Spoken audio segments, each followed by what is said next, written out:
This story is very meaningful. Everyone should hear it. Listen to Brian tell the story. My name's Brian, 41 years old, a guy who's seen enough life to know when trouble's brewing. I've got 2 kids from my first marriage to Claire, John, 22, and Sally, 20. Claire and I split years ago, a messy divorce fueled by her bitterness and my need to move on.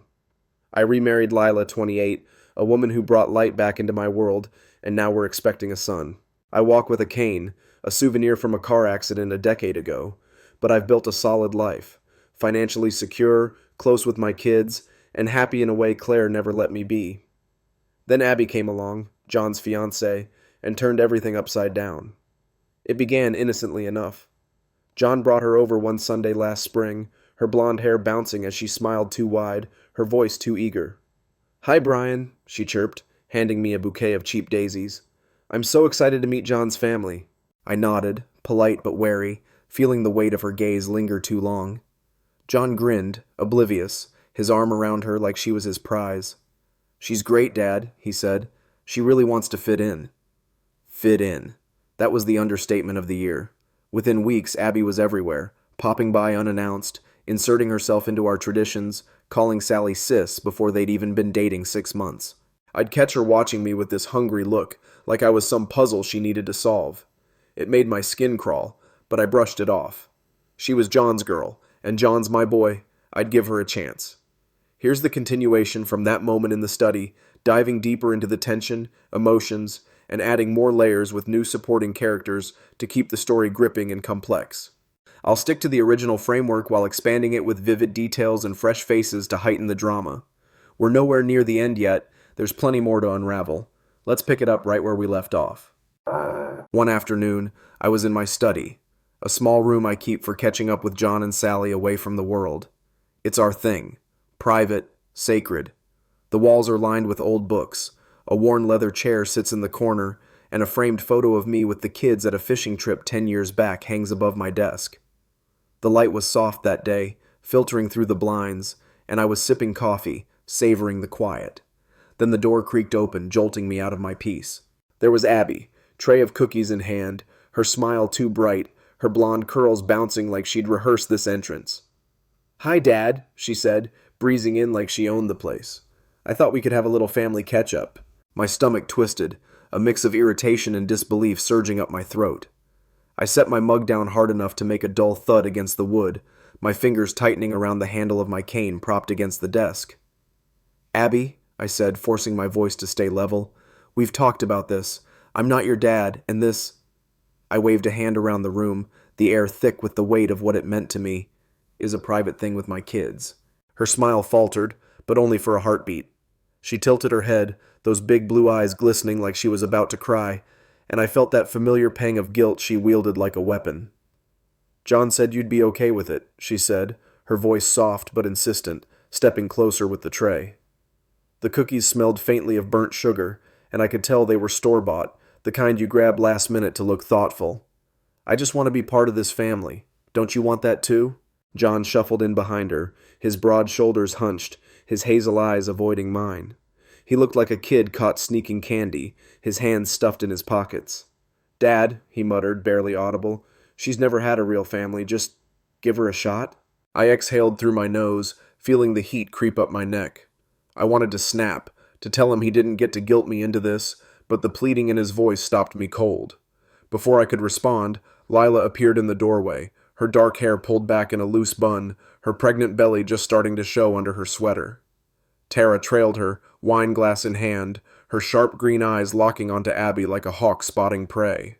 Tara's 35, a single mom with a teenage son, and she's been Lila's rock since their college days.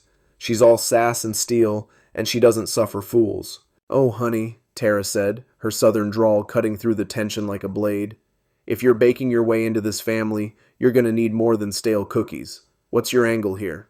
Abbie's cheeks flushed pink, her hands trembling slightly as she clutched the tray. I don't have an angle," she stammered, her voice pitching higher. "I just love John and want us all to be close." Lila stepped forward, her hand brushing my arm, her touch grounding me. "Tara, ease up," she said, her tone gentle but firm. "Abbie, we're happy to have you over, but boundaries matter, okay?" Abbie nodded quick, but I caught the flicker of defiance in her eyes. a stubborn glint that said she wasn't backing down. Tara leaned toward me, her voice dropping low, her breath warm with the scent of Merlot. I don't trust her, Brian. She's got that desperate vibe, like a stray cat who claws when you don't pet it. I grunted, knowing she was right. The room felt smaller with Abbie in it, her presence pressing against the edges of my sanctuary.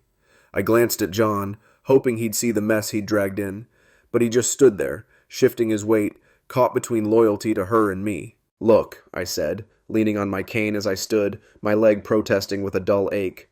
I get you've had it rough, Abbie. John's told me some of it, but you can't force this. I'm not your father. Her lip quivered, and she set the tray on my desk, the cookies sliding to one side. I know you're not, she said, her voice breaking, but you could be. I've seen how you are with Sally, how you talk to her, how you hug her. I've never had that. I just thought... She trailed off, tears spilling over, and I felt that guilt twist deeper, even as my frustration flared.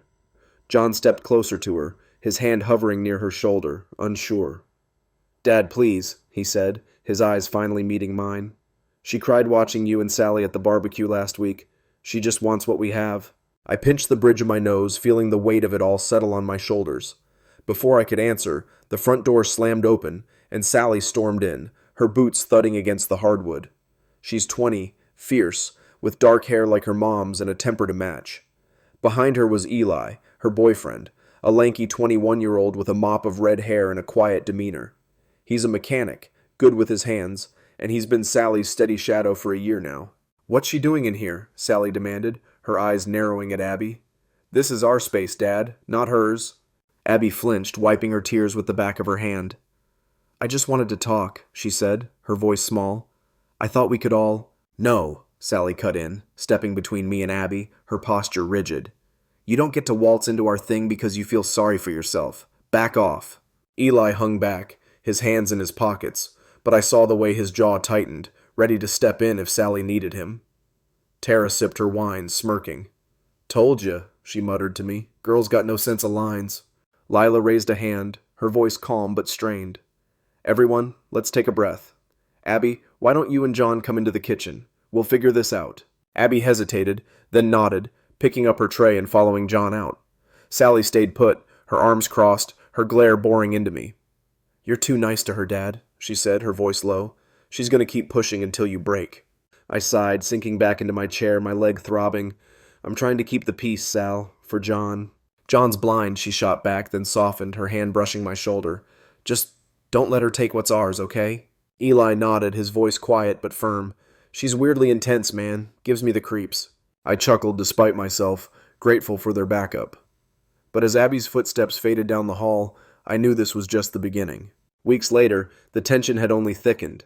Abbie's pushiness morphed into something relentless. She'd show up unannounced with little gifts, mugs that said, "World's Best Dad," framed photos of her and John she'd slipped me into with bad Photoshop. She'd hug me out of nowhere, her arms clinging too long, her perfume sharp and cloying. I'd stand there, stiff as a board, feeling like a mannequin in her playhouse. John kept begging me to give her a chance, his voice raw with hope, and I'd cave just enough to keep him from breaking. Then came the wedding talk. We were at a local diner one Saturday, the clatter of plates and hum of chatter filling the air. John sat across from me, Abbie beside him, her hand on his arm like she was staking a claim. So, she said, her eyes locked on me, I was thinking you could walk me down the aisle, and maybe do the father-daughter dance? I nearly choked on my coffee, the bitter taste burning my throat. Abbie, I said, setting the mug down, I walk with a cane. Dancing's not happening. I barely managed two at my own wedding, and the aisle, that's not my place. Her face crumpled, but she rallied fast. John said you'd do it for Sally, she pressed, her voice trembling. Why not me? Because Sally's my daughter, I said, sharper than I meant to. You're John's fiancée. There's a difference. John winced, his fingers tapping the table. Dad, she's got no one else to walk her. Her dad's not around. I felt that guilt again, gnawing at me, but I held firm. I'm sorry she's had it rough, I said, but I can't be that for her. It's not fair to me, or Sally. Abbie's eyes welled up, and she grabbed John's hand, her knuckles white. I just want a family, she whispered, loud enough for me to hear. Is that so wrong? I didn't answer, just stared at the steam curling off my coffee, feeling the diner walls close in. That's when I knew I needed help. I called Mitch the next day, meeting him at a rundown coffee shop across town. He's 45, broad-shouldered, with a leather jacket and a grin that says he's seen it all. He slid a folder across the table, his fingers stained with nicotine. "You asked me to poke around," he said, his voice gravelly. "Jackpot. Abbie's dad's in prison. Fraud. Big time. Mom's gone. No trace. Foster home since she was 6. Rough stuff." I flipped through the pages, my gut sinking. "Explains the desperation," I said, "but not the entitlement." "Gets worse," Mitch said, leaning in.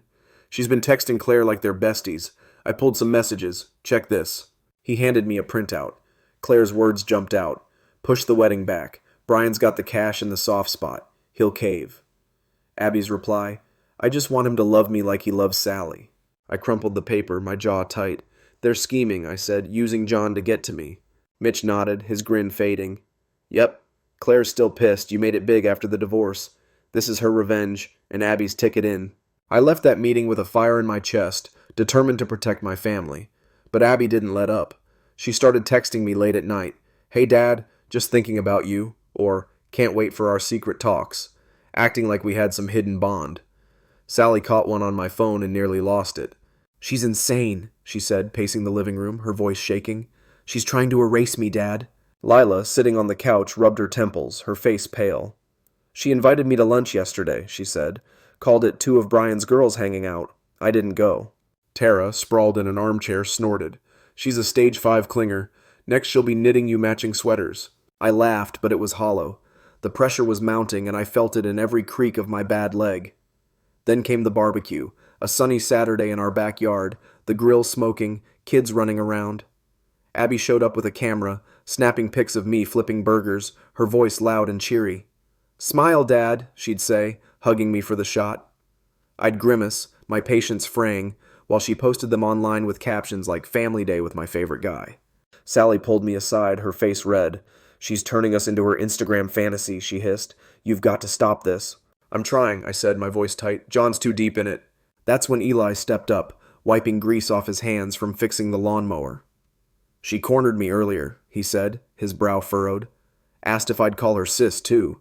I said no, and she got all teary. It's creepy, man." I nodded, feeling the walls closing in. The barbecue ended with Abbie crying to John about how no one wants her, and me retreating to the study, my head pounding. I knew I had to draw a line, but every time I tried, John's pleading eyes pulled me back. Then came the deposit mess. I'd hooked John and Abbie up with a venue deal, my way of helping without getting sucked in. But the call came one Tuesday. "Your card's declined." I was livid. I used that card for big stuff, and it's solid. They'd pushed the wedding back 2 months without telling me, and I was out $1,000 because it was too late to cancel. I called John, my voice shaking. "Get over here, now, alone." He showed up with Abbie, of course, her stepping in like it was a dinner invite. "Dad," she started, all smiles, "I think—" "You've got to be kidding me," I cut in, limping to the table. "What's with the venue?" John fessed up, Claire's surgery, his plan to cover the cost. Then Abbie chimed in, "We have extra time for our dance now." Lila walked in, and I saw the hurt flash across her face as I led her away. I came back, my filter gone. "You're out of your mind," I said. "I'm done with this." She broke down, admitting Claire's ploy, and John shattered, realizing she'd lied. It was a mess, but it wasn't the end. More was coming. Thanksgiving loomed, and with it, a storm I couldn't yet see. I stood there, my voice still echoing off the walls after I'd unloaded on Abbie. "You're out of your fucking mind," I'd said, my filter shattered, my cane digging into the floor as I leaned on it. "Have you ever been listening? I'm done with this nonsense, we all are." Her stunned silence was a rare gift, her blue eyes wide and glistening as she stared at me, tears streaking her face. John's jaw hung slack, his hands trembling as he processed her admission, that she and Claire had delayed the wedding to give me more time to love her. Lila was in our bedroom, resting, her soft breathing a distant comfort through the open door, but here in the dining room, it was just me, Abbie, and John, the air thick with betrayal. Abbie stood, her chair scraping the floor, and shouted, "Then what was this even for?" Her voice cracked, raw and frantic, her hands flailing like she could grab onto something slipping away. John's head snapped up, his eyes narrowing. "What do you mean? Us?" he asked, his voice breaking, a mix of fear and hurt twisting his face. She froze, realizing her slip, then backpedaled fast. "No, delaying the wedding," she cried, her words tumbling out. "Mom said if we gave him more time, he'd come around. She said not to worry about the money because he's loaded." My blood boiled, Claire's venom seeping through every syllable. I could see her now, smirking over a glass of cheap wine, feeding Abbie's delusions like a puppet master. John's face crumpled, his shoulders hunching as he stepped back from her. "You lied to me," he whispered, his voice barely audible, then louder. "You lied to me. After all I've done, defending you, covering for you." Abbie reached for him, her hands shaking. "It wasn't like that. Claire said, it's his fault for being so stubborn." She pointed at me, her voice shrill, desperation pouring out. "Why can't I just call him Dad?" John snapped, his patience breaking like a dam. "Because he's not your fucking dad," he yelled, his face red, his fists clenched. It was the first time I'd seen him truly lose it, and it hit me hard. Pride mixed with sorrow for the kid caught in her web. She sobbed, loud and messy, and stumbled back, trying to sit but missing the chair entirely. She hit the floor with a thud, her skirt fanning out, and I couldn't help it. A dark chuckle slipped out, muffled behind my glass of bourbon. It wasn't funny, not really, but the absurdity of it all cracked through my anger. She looked up at me, betrayed, then curled into herself, wailing, "I just want him to be my dad, too." John grabbed her arm, pulling her up, his face a storm of emotions. "I'm sorry, Dad," he said, his voice thick as he guided her toward the door. "We're going." "Don't apologize," I said, waving him off, my chest tight. They left, the door slamming behind them, and I sank into a chair, the silence ringing in my ears. Lila peeked out, her eyes soft with worry, but I just shook my head. "I need a minute," I said, and she nodded, retreating. Days later, John came by alone, his face hollowed out, dark circles under his eyes. We sat in the study, the familiar creak of my chair grounding me as he slumped across from me. "We're in counseling," he said, his voice flat. "She swears she loves me, but I asked her if she'd have dated me without you in the picture. She said yes, but admitted you were a big draw. Said you're the dad she always wanted. Your bond with Sally's what she's chasing." I leaned back, my leg throbbing, feeling the weight of his words. "Damn," I said, rubbing my jaw. "That's a hell of a thing to hear." He nodded, staring at the floor.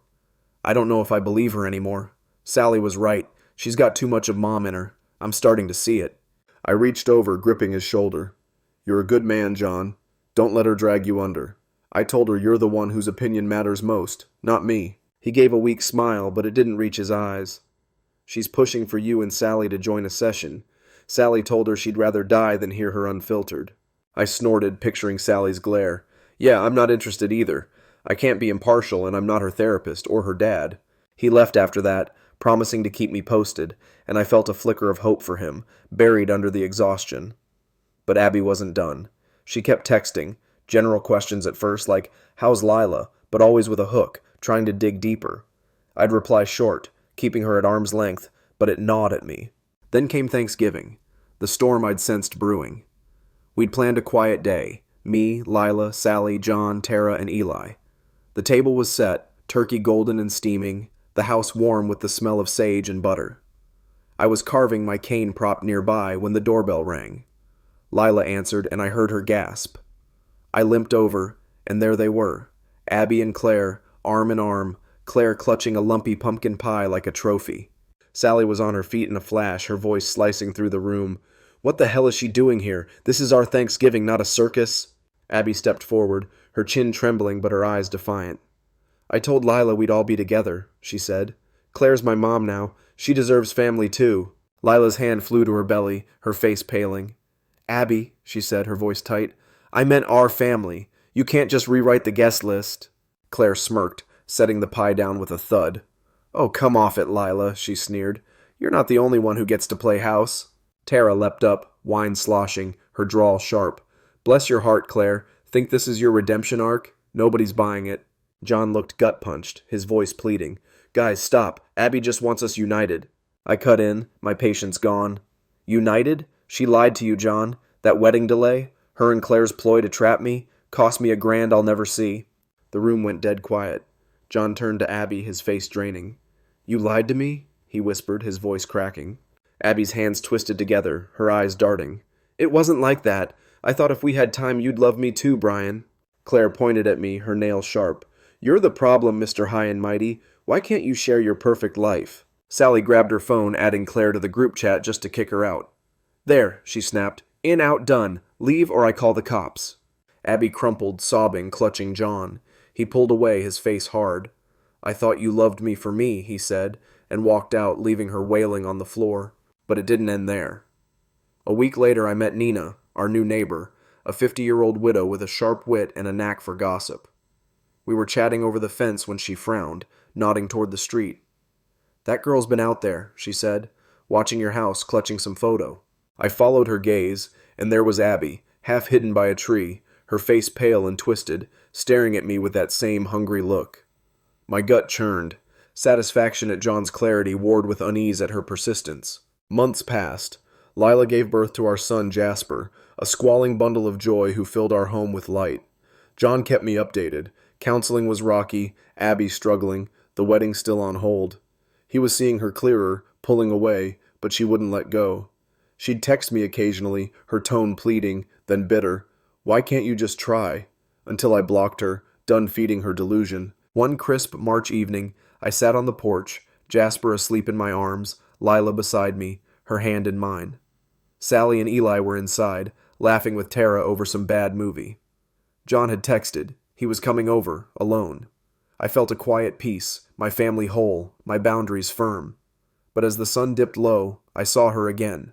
Abbie, across the street, her figure gaunt, her eyes hollow. She didn't approach, just stared, then turned and walked away. Her shoulders slumped, a ghost of the girl who'd tried to claim us.